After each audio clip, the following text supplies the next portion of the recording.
Righty. So yes, LED, LLLT, and the first question obviously is, what is it? Well, LED, LLLT is also known as phototherapy, and you can also find the term photobiomodulation, which is actually the mesh term. The Library of Congress in the United States uses this terminology. And what is it? Well, it's a direct transfer of low incident levels of photon energy to the cells that absorb the photons that have hit them. And this increases the level of energy in the cellular pool, and it photoactivates the cell. If a cell is photoactivated and it's damaged or compromised, then it will be repaired, either by itself or by its friends. If it has a job to do, if it's a functional cell, it would do its job better and faster.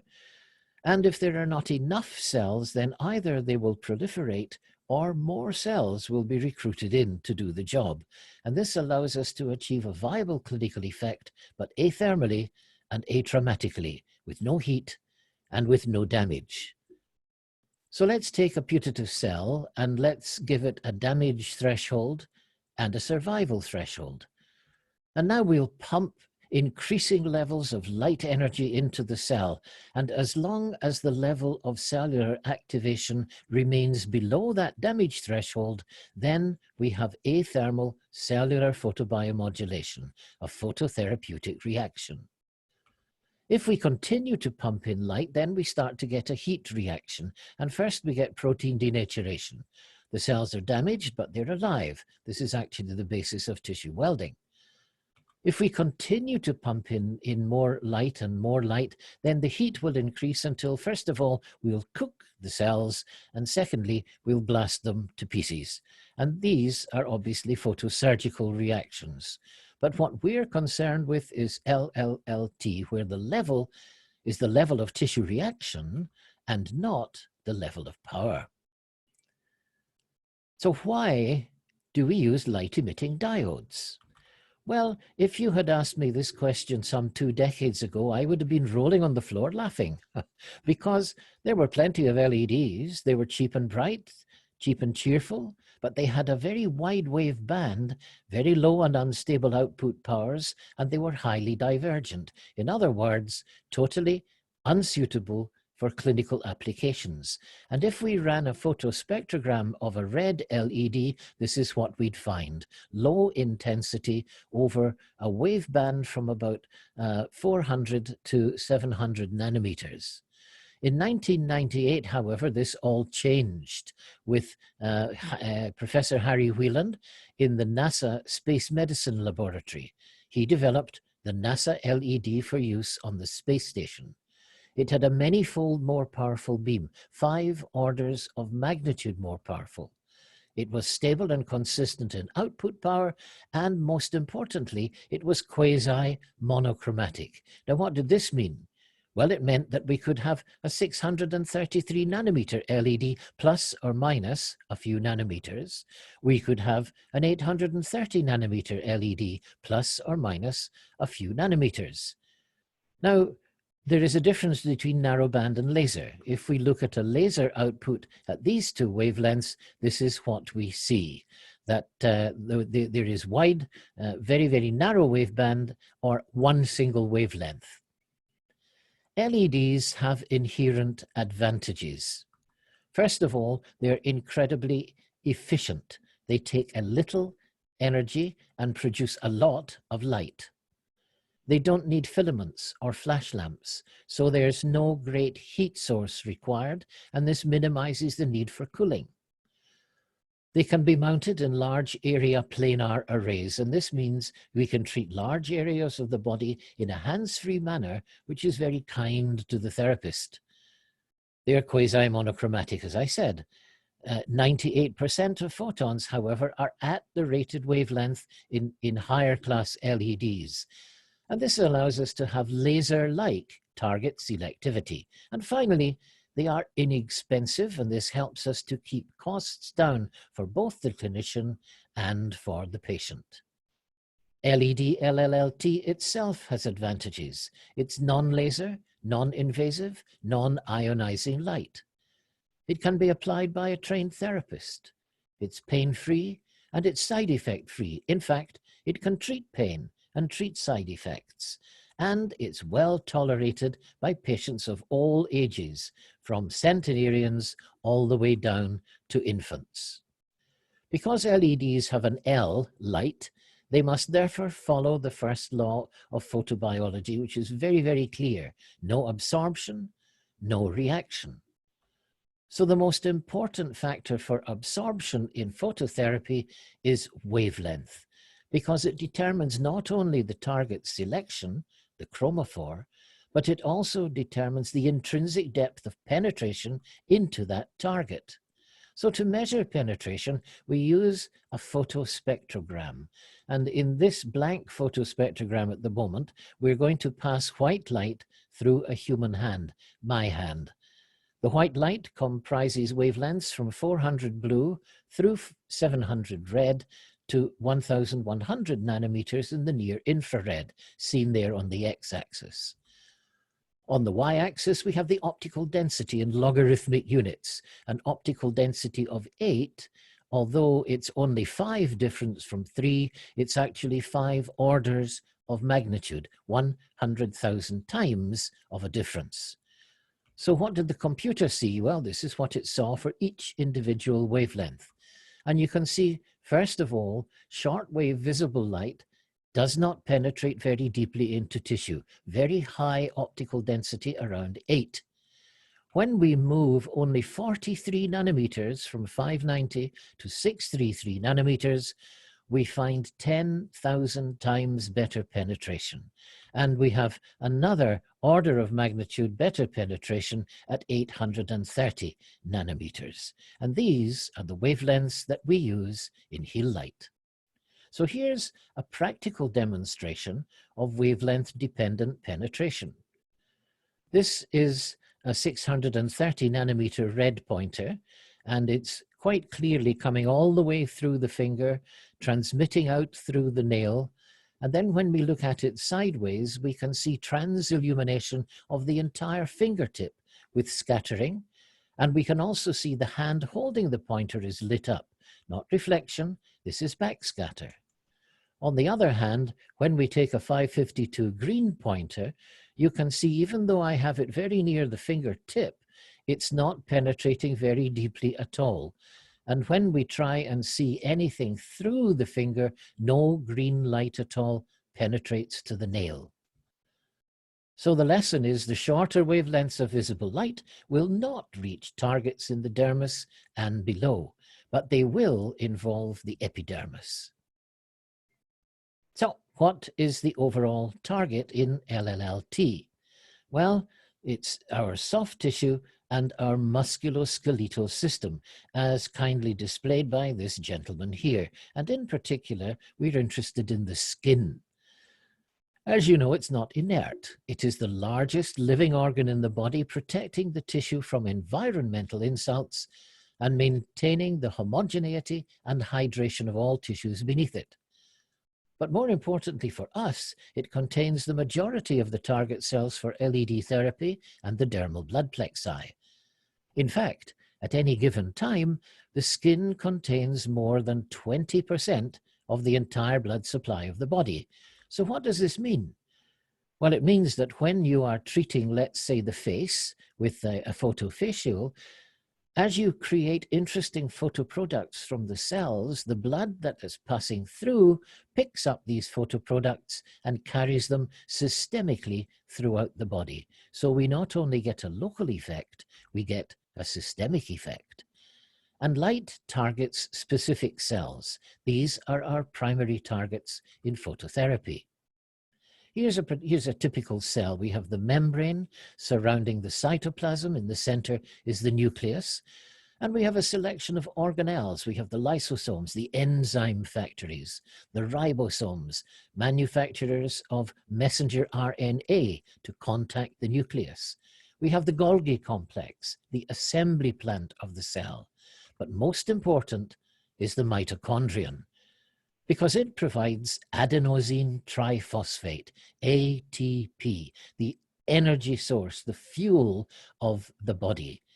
A cell without ATP is like me without a good glass of single malt whiskey in my hand, singularly dissatisfied. So, of course, mitochondria count as one of the main targets, but they're only the main target for visible light. There is another much bigger target, the membranes, and these are the targets for near-infrared light. Let's look at it a little bit more detail. Visible light energy, first of all, passes through the cell membrane, and it's absorbed in the organelles, particularly in the mitochondria, and particularly in cytochrome C oxidase, which is the N-terminal enzyme of the mitochondrial respiratory chain. A photochemical cascade is induced, in which ATP synthase takes adenosine diphosphate, combines it with inorganic phosphate, giving adenosine triphosphate, ATP. And in this process, very powerful signaling compounds are also released, calcium ions and protons. And we have low levels of nitrous oxide, which is a very powerful pain relief mechanism, and very low levels of reactive oxygen species, which actually help rather than hinder the cell.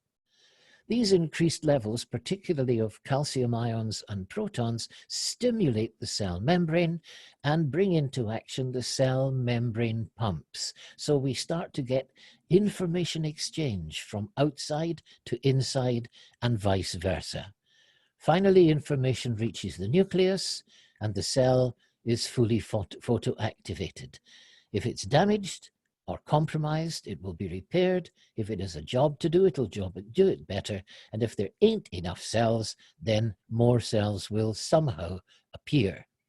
Now, when we consider 830 nanometers as a representative near-infrared wavelength, it's absorbed in the cell membrane.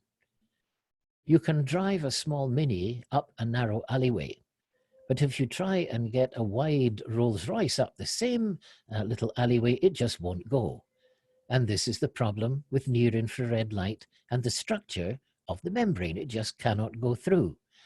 And near-infrared light is a photophysical reaction.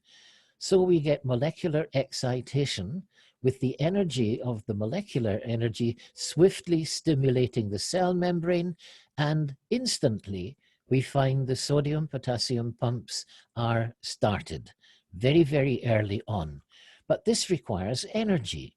So the cell asks the mitochondria to give it ATP, and note this is an indirect chemical cascade, not a direct photochemical cascade. Signaling compounds, again, calcium ions and protons, stimulate and activate more cell membrane pumps, increasing the mitochondrial energy requirements even further. Information reaches the nucleus and the cell is fully activated. Now, visible light or near-infrared light gives us the same end result. It's a photoactivated cell, but pay attention. Visible light produces a photochemical initial response. Near-infrared light produces a photophysical response. Two different responses. So we have to be very careful when mixing visible and near-infrared light sources simultaneously. We're asking the cell to do the same thing, but we're asking it to do it in two different ways. So we have to be careful there. The main wound healing cells and their activating wavelengths, I'll go into a little bit more detail in the next session, but just to tell you what they are, we have keratinocytes in the stratum basale, we have fibroblasts in the dermis, myoblasts and osteoblasts in muscle and bone, we have mast cells, macrophages, and neutrophils also all in the dermis. And these are the wound healing cells, and they all respond to particular wavelengths, and the literature suggests that these are the wavelengths that produce the best results. And you can see there is one wavelength which occurs for every one of these cells, and that's our old friend 830 nanometers.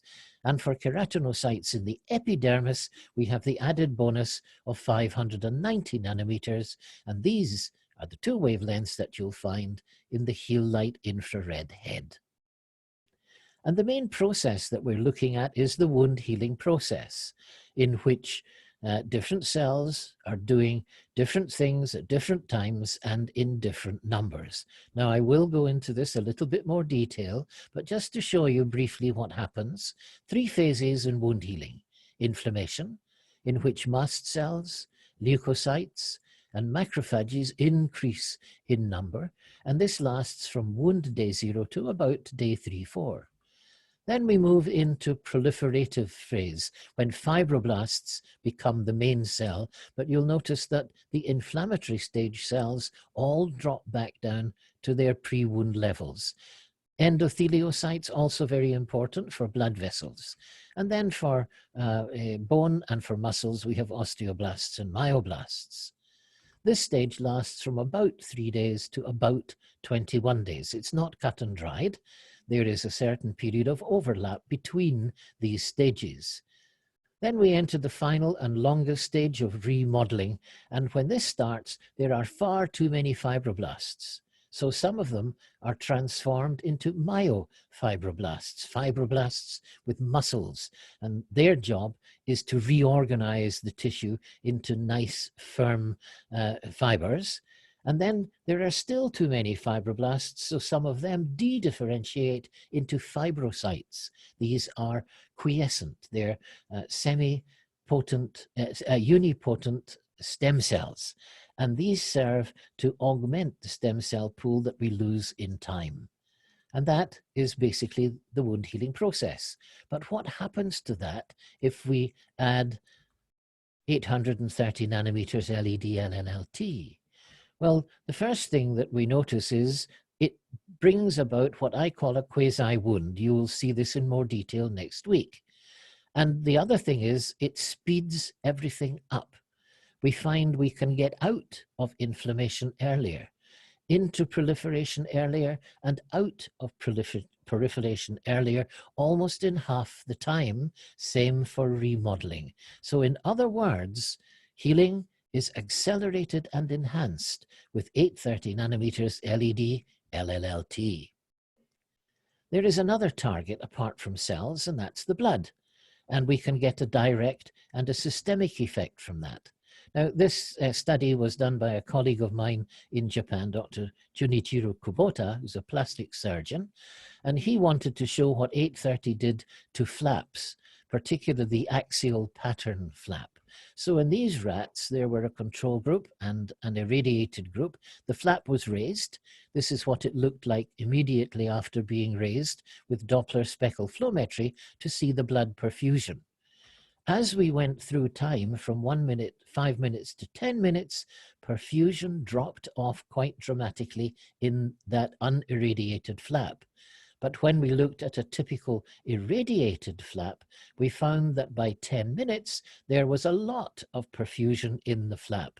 And then when we look at what this did to flap survival, we found that much, much less necrosis in the 830 treated rats compared to the unirradiated control. So this was a very good study which suggested that 830 LED LLLT could help save failing grafts and flaps and help the take of normal grafts and flaps. This gentleman is a 29-year-old male with cerebral palsy of the athertotic type. His body is in a state of sympathetic hypertension. It's cool, you can see from this thermography, and his foot is locked in spasm. Then 2 minutes after one single 830 nanometer irradiation of the chest, you can see that body warming is starting. 10 minutes, more body warming. And at 30 minutes, body warming is complete. And you'll notice that the feet, which were actively flexed, are now out of spasm. In other words, we have systemically activated the parasympathetic system and reduced sympathetic hypertension dominance. This is very useful in things like Raynaud's disease, the my tiny hand is frozen syndrome. At baseline, you can see very cool hand, very, very poor perfusion. And 20 minutes after one treatment at 60 joules per square centimeter, you can see very good perfusion. The blood vessels which were constricted are opening up. This is a little experiment that was done with Healite. 3 identical wounds were created on the back of the rat with a fractional CO2 laser. The rats were then turned over in a special rig, and their abdomens were irradiated with 830, 60 joules per square centimeter on day 0, day 2, and day 5 post-burn. And then on day 6, we took a look at what the wounds look like. This is a control animal, very nice healing. Of course, it should be, because these are not compromised in any way. But then when we look at the indirectly irradiated wounds on the back of one of the LED group, they are almost completely healed. And when we looked at the statistics, we found that none of the control animals was completely healed. Many of them were still under 50% healed, whereas in the irradiated animals, none was less than 70%, and many were 96 to 100% healed. That is the power of systemic effect with LED-LLLT. There is one other mechanism that we can look at called the bystander cell theory. If we take 2 cells side by side in the matrix, floating around in the ground substance, and we irradiate one with 830, we find it gets photoactivated, and gradually there's a buildup of photoproducts inside. The membrane permeability is altered by the pumps, and these products start to excellulate into the ground substance, calcium ions and protons. And as they proceed through, they knock on the door of the neighboring unirradiated, inactivated cell, and they activate it. So this is another mechanism behind the systemic effect that is proven with LED-LLLT. So time comes for me to introduce the aesthetic practitioner's little helper. Da-da-da-da, it's Healite 2, LED-LLLT. And Healite 2 is, I believe, a new concept in LED-LLLT. What can we do with it? Well, first of all, it gives you a choice of 3 heads. The main head is the 830, 590 head. And for that, we can go through wound healing and pain attenuation of all kinds. I'll deal with these in detail in the next couple of sessions. Bone regeneration, even slow union fractures will respond, and osseointegration of implants is excellent. Nerve regrowth for fractured or for crushed nerves, sports medical indications, skin rejuvenation, and hair regrowth has also been proved very useful with 83590. Our red head, 633 nanometers, is particularly intended for photodynamic therapy, PDT, with aminolevulinic acid, but it has also got some very interesting results as part of the hair regrowth regimen. And the third head is our 450 nanometer blue head. It only has one indication, and that is endogenous PDT in the treatment of P. acnes, to kill Propionibacterium acnes for acne patients. However, it needs to be combined with the 830 or indeed with the 633 in order to get best results. There are 2 unique technologies to Healite which set it apart from all other systems. The first of these is optical lens array technology, OLAT. Here is an 830 panel viewed with an infrared camera because we can't see 830, it's invisible to the human eye. You can see the target above is certainly getting a lot of light, but if you look to the side, there's quite a lot of light escaping out there. This is what the optical lens array looks like, an optically clear plate embossed with little semi-collimating lenses to squeeze the energy a little bit tighter and increase the intensity. And here's the result. Now the output is exactly the same as in the first picture, but look at the difference at the target. Almost all of the light is now being forced forwards in fairly narrow bands. So this increases the availability of photons to do the job that you want them to do. If we look at one of these panels with the OLAT plate in place and we irradiate one single LED, you can see that a great therapeutic reaction it doth not make. However, if we then sequentially add LEDs, as they intersect, you'll note that as we move away from the head, there is increasing intensity within the beam. This is called photon interference.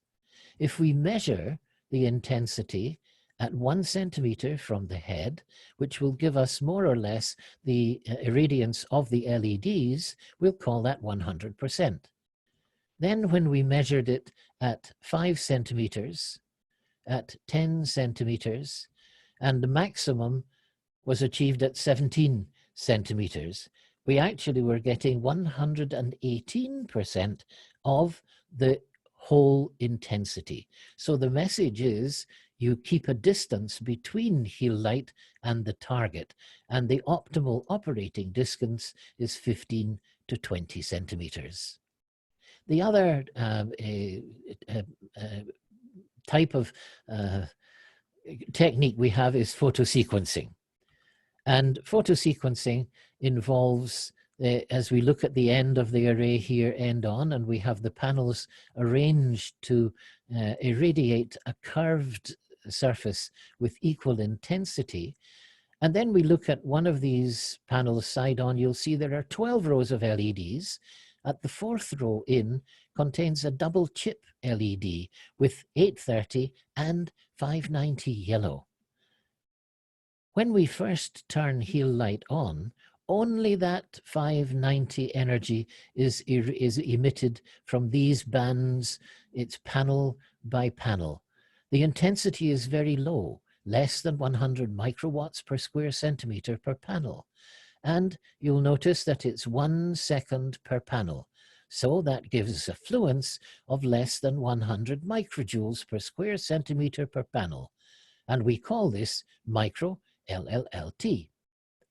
Now, of course, the targets are only the epidermis and its cells because 590 does not penetrate well. However, with these cells containing a lot of mitochondria, we can increase the extracellular ATP, calcium ions, and this energizes the epidermis. And not only that, we can precondition dermal cells with signaling compounds which drop down from the DEJ into the dermis. Then, after that 1 minute, in come the 830 LEDs, all at the same time, 100 milliwatts per square centimeter, 1,000 times more powerful than the yellow. And this is the main treatment energy. But you'll notice that the yellow keeps on cycling. However, no clinical efficacy remains. It's like if you're in a shower. The water is very hot. You turn on the cold hard, the water gets cold, but the hot water is still there. It's just been washed out. And the other benefit is that 830 is invisible to us. So the 590 LEDs show that something is happening. So it's a bit of a psychosomatic benefit. The penetration for 830 is much greater than that of 590, up to 8 centimeters or below, and it can penetrate into bone. The targets at 830 are many. All of the cells, blood vessel walls, lymphatics, sensory and autonomic nerves, any element in the musculoskeletal system. And this means for wound healing, pain attenuation, and many other things, the 830 head is ideal. So Healite in summary. It's an exclusive medical heritage. It has proven treatment protocols which cover all age groups and all skin types. Healite augments existing therapies. It's a wonderful adjunctive tool to any surgical or non-surgical intervention. Healite can also reduce patient downtime, and there are two ways we can do this. We can bring the patient in 24 hours before you're going to do something to them and give them a dose of Healite, and this will waken up the cells, particularly the macrophages and the mast cells, so that when you deliver whatever treatment you're going to deliver, the cells are ready to work. Then, after you've given the treatment, and there may be a bit of erythema, edema, and discomfort, you can reduce that with the Healite 830 head, and this will reduce patient downtime. We have proven safe and effective treatments with superior treatment efficacy and simple, straightforward treatment protocols which require minimal physician supervision. 830 LED LLLT with Healite is really easy to apply. It can be applied by a trained assistant. It's quick and comfortable for the patient. 11 minutes for the mono head, 13.5 minutes for the duo head, and you'll find that almost all patients will go to sleep during the treatment. And it's highly effective for pain and wound healing, acute or chronic, as you'll hear over the next 2 sessions next week and the week after. However, one word of warning: any old LED will definitely not do. A good LED LLLT system must have appropriate wavelengths. Now you'll find many wonderful and weird wavelengths, so-called purple, so-called orange, but we know 415, 633, 830, tried, tested, and reported. We need a large and uniform treatment area to make life easy for the therapist and to involve as much of the patient's treated area as possible. We need a high photon intensity measured in milliwatts per square centimeter, not, oh, it's very bright. We also need appropriate doses, because if we underdose, we're not going to get the effect that we want. On the other hand, it's very difficult to overdose. We need published papers, because papers give us the science, and science gives us the medicine. And finally, we must be aware of the regulatory approvals in force for every country in which Healite is used. So in the next week and the week after, I'm going to go into more detail, but I can't finish without giving you a little teaser of what's coming. This is an infected and inflamed dog bite on the nose. 6 treatment sessions, 8 days. This is a much more severe ischemic ulcer, inflamed, infected, after badly placed filler in the glabellar region. 5 weeks, 12 treatment sessions, no scar, perfect epidermal formation.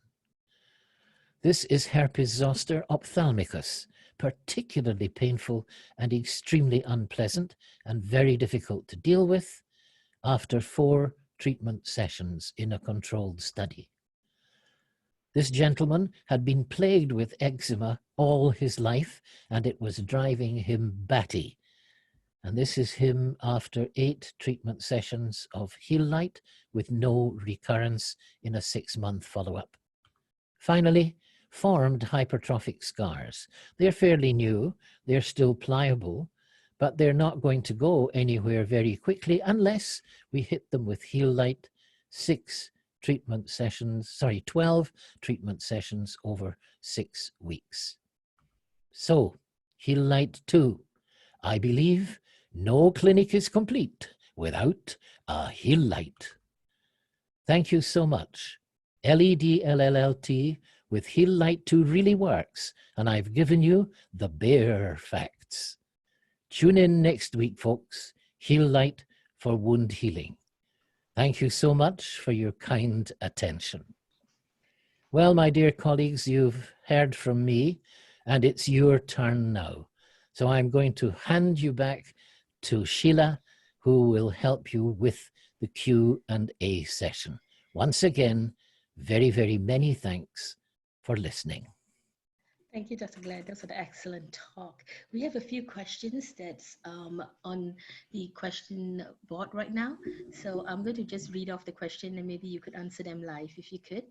Sure One thing. is, dear Dr. Glen, could we please, could we use blue light and red light at the same visit for acne? That's one part of the question. And the second part is, can we use red light for wound healing and post laser? Right, very, very good question. I'll answer the second part first because it's the quicker. Yes, you can. In fact, 633 was the initial wound healing wavelength, and it works extremely well. It's just the fact that 830 works more efficiently and better. Now, to come back to the first, the blue and the red for acne, the blue should be applied, let's say, on Tuesday, and then the red should be applied on, let's say, Thursday. If we apply them one after the other on the same day, we're actually not really going to get very much of a result, because what happens with the blue is that we disable the Propionibacterium acnes through photoactivating the porphyrins that we find in active P. acnes. This provides oxidative stress to the P. acnes bacteria. They go into apoptosis and they die.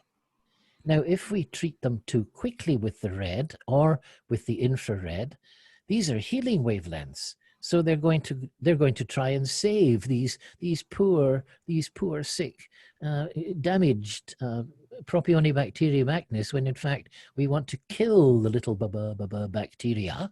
Therefore, this is why they need to be applied 2 days apart.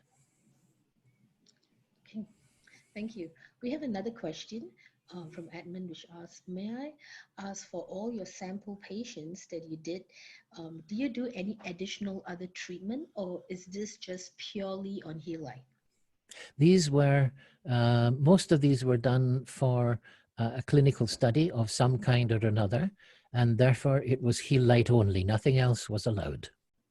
Okay. Then another question here that asks, for example, your treatment warrants 30 joules per cm square, and in your machine, it can be done in 15 minutes. However, there is this machine with a weaker power that we can do 30 joules per cm square treatment in 30 minutes instead of 15 minutes. Would the treatment then, will it be the same? Very good question.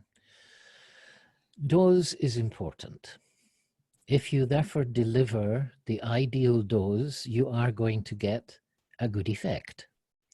But on the other hand, studies have shown that if we can deliver the ideal dose more quickly, then the effect is better. If we take that to its extreme, we could say we could deliver 30 joules per square centimeter over 24 hours. Well, that actually wouldn't give very much of an effect, because by that time the cells are tired. The idea is to give them the optimum intensity to achieve the dose as quickly as possible. Of course, there is a trade-off. We don't want to see heat. Right? So we don't want to make the intensity so high that we're going to raise the temperature of the cells. So that's why I think that, for example, Healite 60 joules per square centimeter, intensity 4, is perfect. We have another question here. Actually, I'm going to answer both of it because they're kind of similar. Is there a benefit for mixing red with infrared light on the same treatment? And why would you choose one over the other? Good. All yours. Well, again, I'll do part 2 before I do part 1. I would choose one over the other because 830 rings the bell on cells more effectively than 633. And there are some cells that 633 doesn't really ring the bell on at all. For example, on neutrophils. They don't like 633 for some reason, whereas 830 they love. The other thing is, can we mix it in the same session?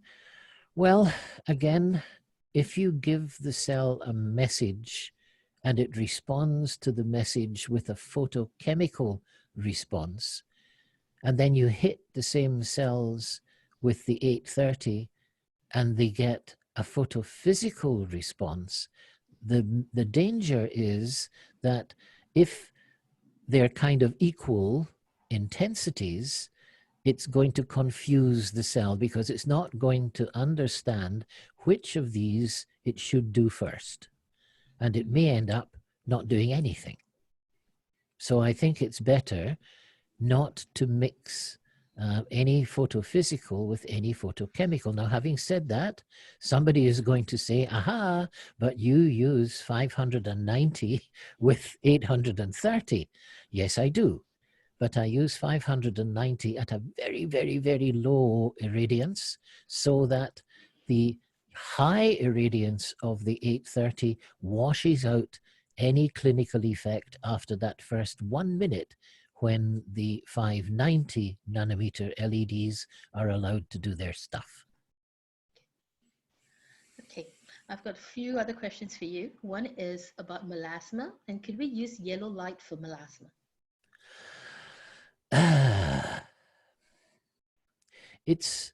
It's a good question, and that's one where I have to say I'm not sure. Okay. The target for yellow light is mitochondria. There are mitochondria in the mother keratinocytes in the stratum basale, and there are mitochondria in the melanocytes. Now, the big problem is that in the case of melasma, actually the main culprit is not the melanocyte, it is the keratinocytes. So it may be that the yellow light will calm down the hyperactive keratinocytes that are keeping prodding the melanocytes to make more melanin. But to answer honestly, I'm not sure. Okay. Anyway, thank you. We'll definitely try to look out and good question. Think about what Good question. That's a good question. The next one is, what will happen if we do photochemical and photophysical simultaneously?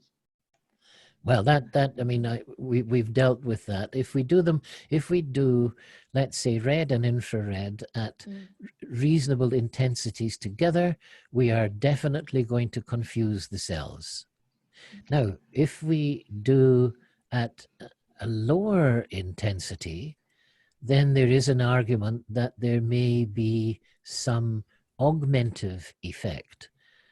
But the way that we use the 830 is at 100 milliwatts per square centimeter in the mono head. It's 80 milliwatts per square centimeter in the duo head, but it's still about 1,000 times more powerful than the 590. So there is no confusion on the part of the cells. They know which they have to follow, even though they've been activated by the 590 first, but only the epidermal cells have been activated because 590 does not penetrate down into the dermis. So to answer the question briefly, no, I don't think it's a good idea. Okay. We have a lot more questions, so I'm just going to pick a few. One is, can we treat psoriasis? Yes, we can. And there is a published paper. You can go into PubMed and you can look up an author by the name of Ablon, A-B-L-O-N, first initial G for Glynis. And you'll find that she published a paper way back, and she had 9 cases of recalcitrant psoriasis with the minimum, I think, of 18 months.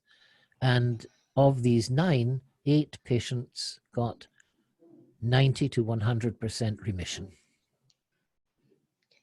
Now, she kept them on the topicals they were on.